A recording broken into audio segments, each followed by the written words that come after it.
সিন্ডিকেটের নিয়ন্ত্রণেই ছিল চামড়ার বাজার। বেঁধে দেয়া দরে কোথাও বিক্রি হয়নি। মৌসুমি ব্যবসায়ীদের অভিযোগ, সরকার নির্ধারিত দর মানেনি ব্যাপারী ও ট্যানারির প্রতিনিধিরা। অর্ধেক দামে চামড়া ছাড়তে হয়েছে তাদের। বলছেন, এবারও লোকসান গুনতে হবে। রাজধানীর অস্থায়ী চামড়ার বাজারে সংরক্ষণ ও সংগ্রহ বিষয়ক সরকারি কমিটির কোনো তৎপরতাও ছিল না। মাথা নষ্ট, আমি শেষ, আমার চালান বাটা সব শেষ। ব্যবসা গরম উপেক্ষা করে চামড়া নিয়ে ছুটোছুটি করছেন মৌসুমি ব্যবসায়ীরা।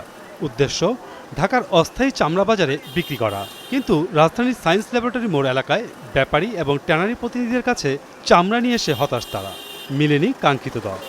মাথা নষ্ট, 1100, 900, 700 করে কিনা, অনেকে নেন যে 600 টাকা।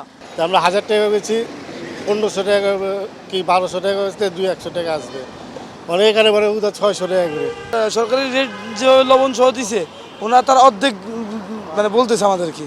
মৌসুমি বিক্রেতাদের পাশাপাশি বিপুল পরিমাণ চামড়া বিক্রি করতে আসে রাজধানীর বিভিন্ন এতিমখানা ও মাদ্রাসা কর্তৃপক্ষ। দাম না পেয়ে হতাশ তারা। গত বছর এখানে চামড়া আমি বিক্রি করেছি 900-1000 করে বিক্রি করেছি। অনেক পার্টি ছিল, কিন্তু এখানে পার্টিই আসেনি।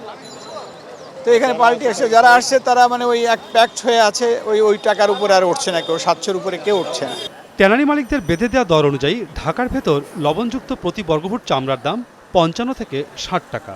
সেই হিসেবে মাঝারি আকারের একটি চামড়ার দাম হওয়ার কথা 1000 থেকে 1200 টাকা।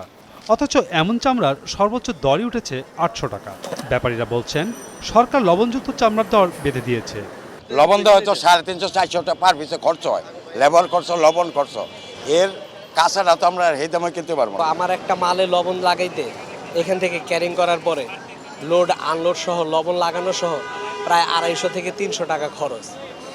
তখন আমি যেই টাকা দিয়ে আমি এটা কিনবো, ওইটার সাথে আমার প্রায় 250 থেকে 300 টাকা যোগ হইতেছে। আর তো মনে করেন এখানে অনেক পোস্ট আছে, বললে কি হবে নাকি? সরকার নির্ধারিত দাম দিচ্ছে, দামে তো কিনা যাচ্ছে না আমাদের।